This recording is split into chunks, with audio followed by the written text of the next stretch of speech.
Leitura do Livro dos Espíritos, Allan Kardec. Prolegômenos. Fenômenos que escapam das leis da ciência vulgar se manifestam em toda parte e revelam em sua causa a ação de uma vontade livre e inteligente. A razão diz que um efeito inteligente deve ter por causa uma força inteligente. E os fatos provaram que essa força pode entrar em comunicação com os homens por meio de sinais materiais. Essa força, interrogada sobre a sua natureza, declarou pertencer ao mundo dos seres espirituais que se despojaram do envoltório corporal do homem. É assim que foi revelada a doutrina dos espíritos. As comunicações entre o mundo espírita e o mundo corporal estão na natureza das coisas e não constituem nenhum fato sobrenatural. Por isso, delas se encontram vestígios entre todos os povos e em todas as épocas. Hoje, elas são gerais e patentes para todo mundo. Os espíritos anunciam que os tempos marcados pela providência para uma manifestação universal são chegados, e que, sendo os ministros de Deus e os agentes de sua vontade, sua missão é instruir e esclarecer os homens, abrindo uma nova era para a regeneração da humanidade. Este livro é a compilação dos seus ensinamentos. Foi escrito por ordem e sob o ditado dos espíritos superiores, para estabelecer os fundamentos de uma doutrina racional, livre dos preconceitos do espírito de sistema.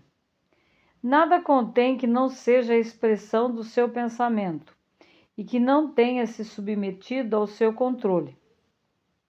Somente a ordem e a distribuição metódica das matérias, assim como as notas e a forma de algumas partes da redação, são obras daquele que recebeu a missão de o publicar. Entre os espíritos que concorreram para a realização desta obra, vários viveram em diversas épocas sobre a terra, onde pregaram e praticaram a virtude e a sabedoria. Outros não pertencem, pelo seu nome, a nenhum personagem do qual a história tenha guardado a lembrança, mas sua elevação é atestada pela pureza de sua doutrina e sua união com aqueles que trazem um nome venerado. Eis os termos pelos quais deram por escrito, e por intermédio de vários médiuns, a missão de escrever este livro. Ocupa-te com zelo e perseverança do trabalho que empreendeste com o nosso concurso, porque esse trabalho é nosso. Nele pusemos as bases do novo edifício que se eleva e deve um dia reunir todos os homens no mesmo sentimento de amor e de caridade. Mas, antes de o propagar, nós o reveremos em conjunto, a fim de controlar todos os detalhes. Estaremos contigo todas as vezes que o pedires, e para te ajudar em teus outros trabalhos, porque esta não é senão uma parte da missão que te está confiada, e que te já foi revelada por um dos nossos. Entre os ensinamentos que te são dados, há os que deves guardar só para ti, até nova ordem. Nós te indicaremos quando o momento de os publicar tenha chegado. Até lá, medite-os, a fim de estar preparado quando o dissermos. Coloca na cabeça do livro a cepa de vinha que te desenhamos, porque ela é o emblema do trabalho do Criador. Todos os princípios materiais que podem melhor representar o corpo e o espírito, nela se encontram reunidos. O corpo é a cepa, o espírito é o licor, A alma ou o espírito unidos à matéria é o grão. O homem quintessencia o espírito pelo trabalho. E tu sabes que não é senão pelo trabalho do corpo que o espírito adquire conhecimentos. Não te deixes desencorajar pela crítica. Encontrarás contraditores, obstinados, sobretudo entre as pessoas interessadas nos abusos. Encontrá-los-á mesmo entre os espíritos, porque o que não estão completamente desmaterializados procuram frequentemente semear a dúvida por malícia ou por ignorância. Mas prossegue sempre. Crê em Deus e caminha com confiança. Aqui estaremos para te sustentar. E está próximo o tempo em que a verdade brilhará por toda parte. A vaidade de certos homens que creem tudo saber e querem explicar à sua maneira fará nascer opiniões dissidentes.